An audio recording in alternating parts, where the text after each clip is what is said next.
Welcome to the Daybreak with Jeff Slakey podcast. I'm so happy you found us. Please subscribe, rate, review, and share this with your circle of influence. It's a collection of the interviews, news, and conversation during Daybreak with Jeff Slakey on I-Fiber One News Radio, KMAS, weekdays from 6 to 9. Well, good Wednesday morning to you. It's the 9th day of the 9th month. Good morning, Spencer. How are you? I'm doing great. Good morning to you. Reminds me, tomorrow is both my mom and dad's birthday. So I got to make sure that's all taken care of. Oh, wonderful. Our son turns 19 in California. Lots of fires. We got fires here and they got fires there too. It's just kind of a weird birthdays this week, huh? All kind of showed up all at once with the weather like this. I saw some pictures of Yosemite down there and boo buddy, and it was glowing orange, and some pretty harrowing video and shots from area fires here down in the Little Rock area. And then yesterday we saw video of some fires around parts of Mason County. And, you know, we had been pretty good up until this point, and now it's just so hot and dry, and I hope that we get through this pretty darn quick. No, absolutely. Since the last release of COVID numbers yesterday, Mason County Public Health was notified of 7 additional Mason County residents that tested positive for COVID-19, bringing the total to 363 positive cases for the county. And county staff are performing case investigations and tracing close contacts to reduce the spread of COVID-19 in our community. Well, we got a couple of calls, Spencer, about this over the last few days, wondering why we haven't had much coverage of the 2 competing rallies from Sunday. I had been waiting on hearing from our chief of police, Darrin Moody. I'd also been waiting to hear in from Sheriff Casey Salisbury on these. This morning, we do have an interview with Chief Moody. It's going to be an early Focus on Shelton presented by our community credit union. But he says at times it felt like a festive atmosphere. Lots of people were gathering, and the crowds did gather early in the day. Many folks were openly carrying. Chief Moody also says at times the voices got loud, but overall the events were peaceful and no arrests were made. So I was getting the information out here for you as quickly and as accurately as I could, because I did see a lot of rumors running rampant. And I got some other phone calls from other people yesterday about, did you hear this or did you hear that? So I wanted to make sure I had all the accurate information available for everybody before we made too many reports on it. No, absolutely. And I saw some people sharing video and I had to correct them. It wasn't even Shelton. I mean, people from outside the area watching videos that are just circulating out there that weren't even the same event. So people have to be careful with that stuff. The city of Shelton, under the guidance of Shelton's fire marshal, enacting a new restriction effective immediately on all outdoor burning, including barbecues of any type. And the restrictions based on observing the last 24 hours of these crazy high winds and low relative humidity, which resulted in several fires occurring county-wide. The forecast is scheduled to continue for the next few days. The fuel moisture content on flash fuels, grasses, and small shrubs is currently less than a sheet of notebook paper.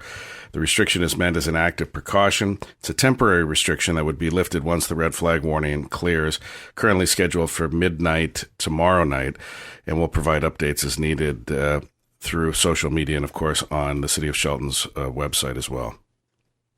And then yesterday, we talked about across the state, and the governor said Tuesday more than 330,000 acres burned our state in a 24-hour period, and that is more than burns in entire fire seasons. Wow. Commissioner of Public Hillary Francis, thousands of people were impacted, but thankfully no deaths or injuries are appearing on that one. But this is not only here in Washington. Oregon is also California, as you said earlier today, all up and down the West Coast, just getting hit hard with wildfires. No, absolutely. WashDOT will close the Fifth Avenue Bridge in Olympia from 10 p.m. tonight till 4 in the morning to make necessary repairs. There will be construction equipment noise. People driving may experience minor traffic delays. Please obey, of course, all traffic control in the area. Gas prices down a little bit. A little better than 1.2 cents per gallon in the last week. 2.76 is our average. The national average price of gas is now 2.21, and that is up a little bit. But for the most part, gas prices are doing pretty good. Again, a reminder, Chamber is opening up nominations for their different categories until the end of the month at 5. Business of the Year, Rookie, Boss, Citizen, and Community Supporter of the Year. You can find those nominations at masonchamber.com. And it's hard to believe, but in a couple days, we are going to have the anniversary of 9/11. Wreaths Across America makes national call to stand out and wave flags to remember the 9/11 anniversary. And on Friday, Wreaths Across America wants to honor the Freeport flag ladies and those affected by 9/11 by uniting in national flag waving.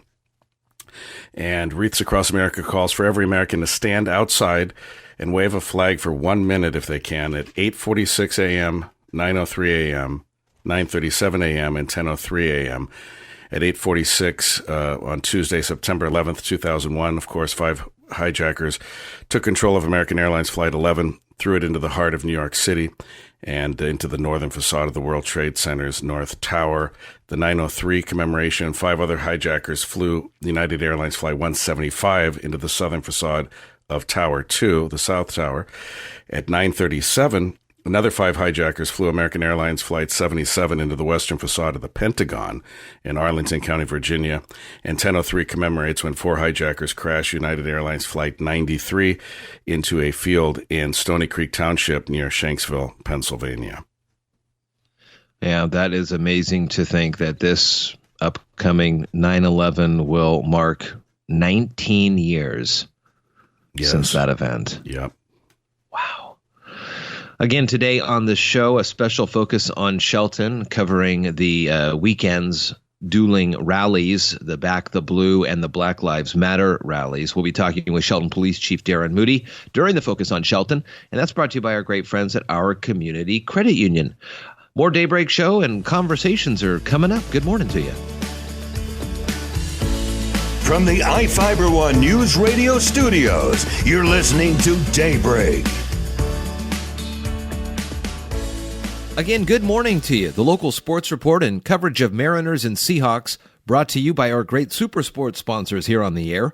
The Roof Doctor, Arch Mechanical, iFiber Communications, PUD3, and Ascend Roofing. Mariners lost to the San Francisco Giants 6-5. They play again this evening with the pregame at 5:30. Seahawks are on the road to start off the season, taking on the Atlanta Falcons here on AM 1030 and FM 103.3. Pregame starts at 8 a.m. on Sunday for the start of Seahawks football. If you're looking to advertise your business in the Hawks with great rates, contact us at sales@ifiber1.com. That's sales@ifiber1.com. You're listening to Daybreak on iFiber One News Radio. Well, good morning, everybody. Jeff Slakey and Spencer Hughes here on the Daybreak Show. We're going to do our Focus on Shelton a day early here as we are getting a conversation now on the air, thanks to our community credit union with Shelton Police Chief Darrin Moody. Morning, Chief. Good morning, Jeff. So over the weekend, of course, we had 2 dueling rallies in downtown Shelton, and there was a lot of people out and about. Initial reports and videos that I saw, it looked relatively peaceful. There was some conversations that folks were having, but overall it seemed okay in Shelton. What can you tell me? Yeah, it was overwhelming to see everybody out there. I'm sure most people felt the same way, although when you look through downtown initially, you might have thought it was the 4th of July weekend with all the flags out. Right.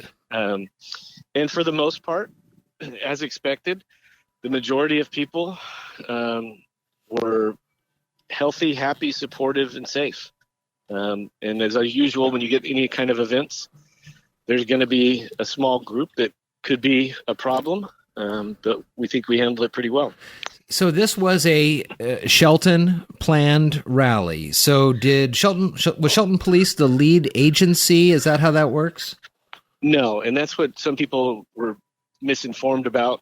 I can tell you, Jeff, I got emails blaming me for these rallies, saying that I shouldn't let them occur, that I should have permitted them or I made them go elsewhere. The reality behind it, Jeff, is you don't need a permit to exercise your constitutional rights. And frankly, nobody contacted me initially on these. It was me contacting other folks to find out. And so, like anything else, we planned accordingly to, what could be good to what could be a problem. And our law enforcement partners in this with WSP, Fish and Wildlife, and Mason County, I think pulled off some outstanding teamwork and planning. And we're able to let people exercise their rights in a somewhat peaceful manner. Seemed like there was well above the number of supporters that would be maybe under the Back the Blue portion of that rally versus the Black Lives Matter protesters portion of the rally. I'd seen some numbers that looked almost 3-1, 4-1. Yeah, by all appearances, I mean, I was down there as well, and there was a good portion of people on Railroad Avenue that were representing what I had heard was Back the Blue. Yeah. And there was a good portion of people, although lesser amount, that were there to have a rally for Black Lives Matter.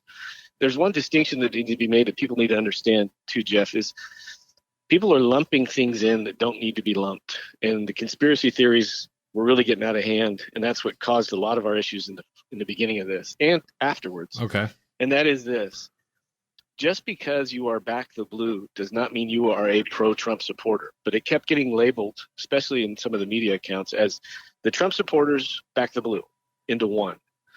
It doesn't necessarily mean it's all the same. And the same goes for the Black Lives Matter group. There is a group called Black Lives Matter.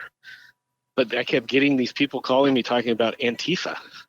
And I'm telling them these are two separate entities. And people need to realize that.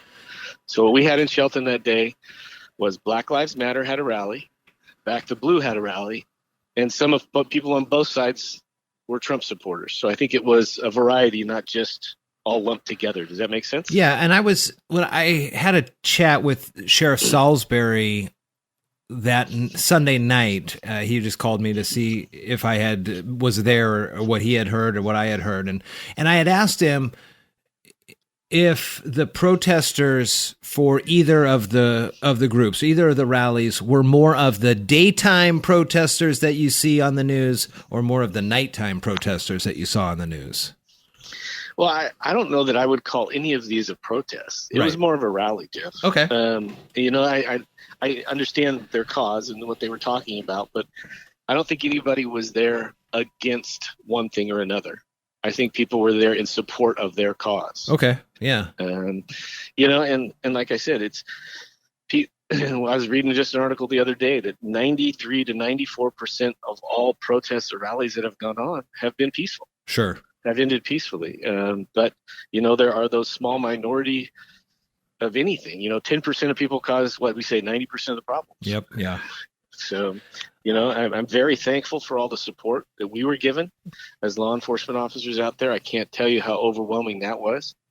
And I heard from our partners at WSP of, oh my gosh, your community is just incredibly supportive. So, any arrests made at all? No, we didn't make any arrests related to the rallies. Wow. Huh. Is there any future rallies planned that you know of? Not that I know of, but who knows what the future holds? I think it's all safe to say that nobody could have predicted a 2020 like we have. That's true. Some of the other stuff I saw, and I don't know if you can want to talk to this or not, but there was a lot of labeling Shelton as iffy. That was in one of the initial posts, I think, that came out. What does that even mean? I don't know. I mean, I was getting people also emailing me attributing things that I said that they were quoted in Facebook posts that I didn't say. It's one of those things. If Facebook went away tomorrow, I don't know that I'd cry too much right now. This interview will be posted on our Facebook page. No, I'm just kidding. It will be, but no, I totally understand what you're saying, Darrin. And actually, I've gotten a couple of calls. So we're airing this Wednesday. We're recording it Tuesday, but I got a lot of calls from Sunday night through this morning wondering about our coverage of the two rallies. And I really wanted to make sure I had you or Sheriff Salisbury, to talk with you guys to understand what was happening, what wasn't happening, because there was a lot of stuff on social media that people just blew up on social media, and unfortunately that's where the conspiracy theory folks come in, and that's where things get out of hand, and people from God knows where post things on there. And it's, some of it is vile and nasty and just doesn't need to be there. Yeah. But like I said, I was very, very happy with our community and how things got handled. But there are always those who step over the line. And for the most part, they were respectful. And, again, it's a different year right now. 2020 is something that nobody could have predicted. Yeah. And it's nice to know that people can actually voice their opinions per their rights. And the other thing that kept getting brought up is the permits. Like I said earlier, you don't need a permit to exercise your constitutional rights, number one. Number two, what we got was Black Lives Matter was going to come to Post Office Park. Okay. And Post Office Park is federal property. It's not ours. So we really have no, say in what you do in Post Office Park. There are permits in the city of Shelton that people must obtain for certain things. This is not one of them. And frankly, nobody came to the city for permits with either group. Well, that's another good distinction to make sure that folks are aware about that one. Shelton Police Chief Darrin Moody on the phone here right now talking about the weekend's rallies that happen in Shelton. And good to know, no arrests made. Lots of folks just kind of thinking about it. You mentioned at the beginning of this, it had a Forest Festival feel initially with all the folks. How many people you think were downtown? Oh, there were several hundred downtown. And in fact, there was a couple that had stopped somewhere downtown when I was walking through the stuff and said, "Oh my gosh, what kind of festival are you having today?" I said, it's not a festival, it's a rally. And there's a couple of them going on. And like I said, I can't tell you how overwhelmingly supportive the community has been for us as law enforcement officers. We put a lot of planning into what we were going to do that day. And it was nice to have the overwhelming support of our community. Very nice. Darrin, good to talk with you as always during this Focus on Shelton earlier in the week, but good to get this information out presented by our great friends at our community credit union. Thank you, sir. You bet, Jeff. Have a good day. You too. From the iFiber One News Radio studios, you're listening to Daybreak. Again, good Wednesday to you. It's the 9th of September. Spencer, good morning, bud. How you doing? I'm all right. I'm just making some plans here. Don't mind me. What are you planning for? Nothing specific. I got to work on it. It's still a work in progress, but I'll plan something and it'll make me happy. Watch and see. Got this new survey out that says even just the act of thinking about planning a trip boosts happiness. According to a study by the Institute of Applied Positive Research, getting a trip on the calendar, even if it's far off in the future, is going to increase happiness and alleviate stress. Of those surveyed, 97% say having a trip planned makes them happier, while about 80% say a book trip makes them moderately or significantly happier. So this is even 6 months down the line. Yeah, absolutely. 71% said they feel great levels of energy just, like you said, 6 months down the road. That's a long way away. Yeah, that is a long ways away, and that might be just what you need to get you through some of this, because let's say you plan a trip now. I say, well, who knows where we'll be at 6 months from now, but I'm hopeful that we're going to be in a position where we can actually travel, maybe go somewhere, maybe be in a hotel or a gathering or something like that. And then 6 months down the road, if it doesn't work out, I wonder how that impacts you. It destroys you. No. But I've been waiting 6 months for this. I heard them talk on the Daybreak Show about this survey. So I planned something, and we're still in this pandemic. No, but I think it's true that you got to have something to look forward to. And we've been so cooped up, and now even though we're opening things back up, it still doesn't feel right. It feels like families have not had a summer vacation, right? It feels like school was in, school was out, now school's back in. And all the trips that we normally would take didn't happen for most of us. Most people didn't really do a whole lot this summer. I wonder, too, is if this is a little bit of one of those self-fulfilling prophecy things. You know, they say you don't tell people if you're starting like a weight loss journey or you're starting a major exercise regime. You wait until somebody notices the results and go with me on this. Like if I'm going to say to you, well, Spencer, I'm going to go on a vacation in 6 months. We're going to go to Paris. You know, we're getting excited. We're like, yeah, that's cool, man. Wait, good for you. That'll be an awesome trip. And so now we're not going to Paris, but it would be pretty cool. Yeah. In the same sense of you saying to somebody, well, I'm going to lose 20 pounds. And then everybody goes, awesome, man. Congratulations. That's a great goal. And then your mind says, well, I'm already getting the adulation. Why do I even need to lose the weight now? I've already been given the positive, mantras by people. Or you say, I'm gonna run a marathon.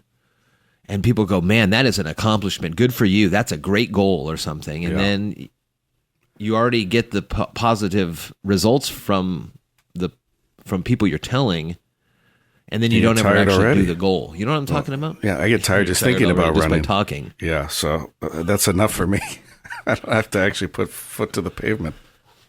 But you've heard that before, where if you say something and then you get the positive recognition, then that in itself sometimes is enough for people to then not even follow through with what their initial goal was. Yeah, you kind of get that dopamine hit early and go, running's not for me. I mean, that's what I would do anyway. Maybe next time. Yeah, maybe next marathon. Yeah, that's what it is, the dopamine hit. That's cool.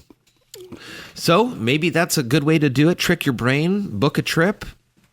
A lot of these trips now, too, have an option to cancel. You know, you pay a little extra and you have the insurance if you have to cancel. Yeah, and I know a lot of people that are planning different types of trips, like people who don't normally camp, let's say, are planning trips, even renting. You know, they have those national RV rental companies, even if you're not kind of a fifth wheel type person. A lot of people are doing that and just hitting the outdoors and knowing that they don't want to book something too specific involving people because, as you said, we don't know. I mean, they're already canceling Halloween and Christmas and stuff, right? They don't know what's going to happen in December, but they're kind of assuming.